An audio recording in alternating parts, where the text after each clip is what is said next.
When I was no more than a year old, my parents always had a go-to movie for me to watch to calm me down. And that was the first Toy Story.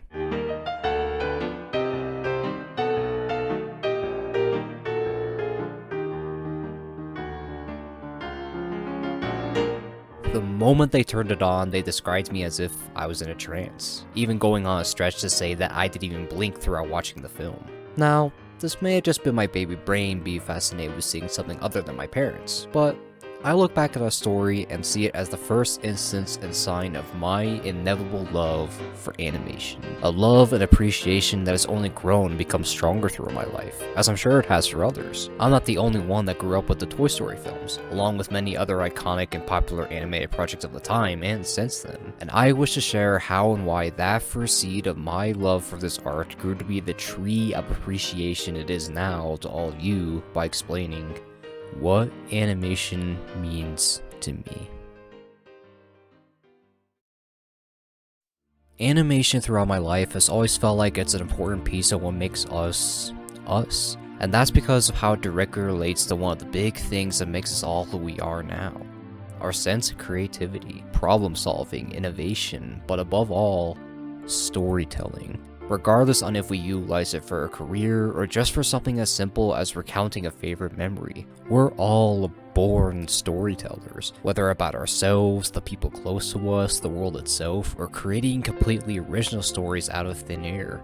We love telling stories. But another interesting aspect of our creativity in regards to that is how we tell stories. Words are indeed powerful when it comes to storytelling, dang near mandatory. But to me, there's nothing more powerful than taking those words and bringing them to life in a way that can have others feel the true vision and experience of it all, which we have done and experimented with for thousands of years, from drawings to carvings to puppets, and relatively recently, animation, which has its own unique history and humble beginnings, some of its first renditions being considered things like the flipbook. Now, it's apparent that we've come a long way from something like that, but that's a part of the beauty of it. Like us, animation has evolved and changed throughout time. We went from putting pictures in a circle with a mirror to essentially make a GIF, to taking sketches of anything we create and stitching them together to simulate any type of motion, to adding color and sound to make it even more expressive, and eventually bringing it into the third dimension to make it all the more detailed and alive. Which leads to now,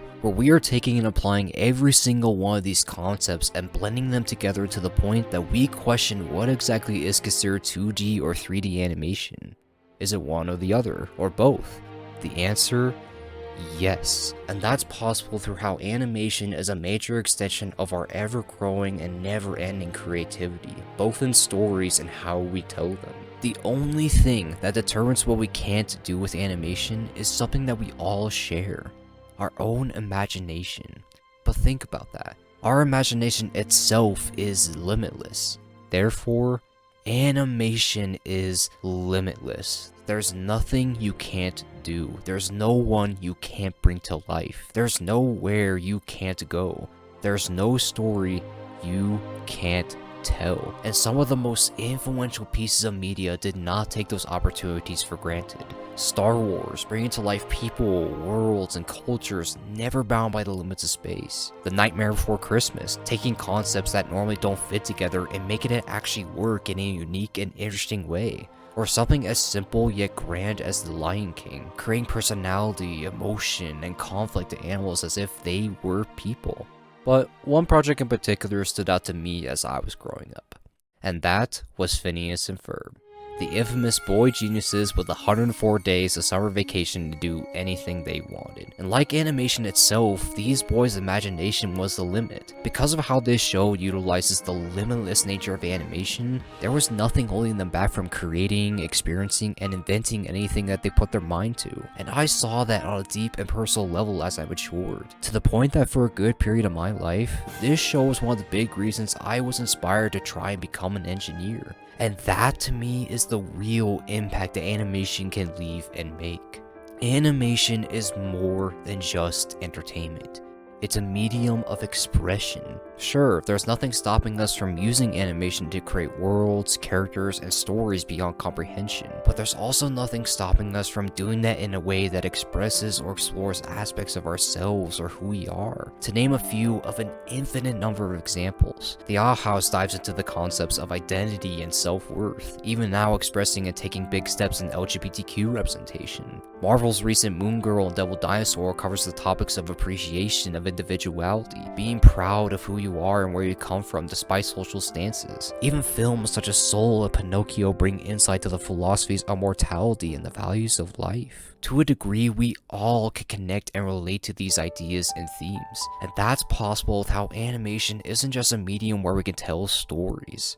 It's a place where we can tell pieces of our stories, our personalities, our interests, our experiences, our difficulties, our challenges. Animation has the capability to bring all those concepts and beyond to life in the most creative and imaginative ways possible, all the while within a means that can appeal, impact, and connect with anyone. So, if you were to ask me, what does animation mean to you? If it isn't already obvious at this point, I would answer with this. It's everything. It's become an integral part of who I am as a person, how I see, interact, and connect with the world. Without animation, I don't know who I would be, and I firmly believe that without it, I wouldn't be the person I am today. Being here and having the strength and confidence to say and tell why it's so special and unique as an art. Not just to me, but to every single one of us as people. Now, I wish to leave with this.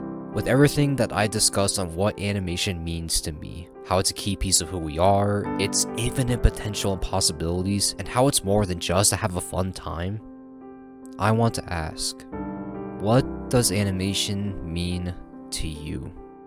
I encourage you to deeply consider how you would respond to this question, because your answer could determine not only how animation and the talents that have made it what it is today will be interpreted, perceived, and received by people down the road, but also its future as an art and as a medium that has and continues to impact our world, our culture, and ourselves to this day. Just throughout the short duration of this video, you've witnessed how much animation can impact one person. Imagine the thousands upon millions of others that have also been impacted. Now imagine the millions and possibly billions more that could, and hopefully will, eventually be impacted, influenced, and inspired. Just as I have.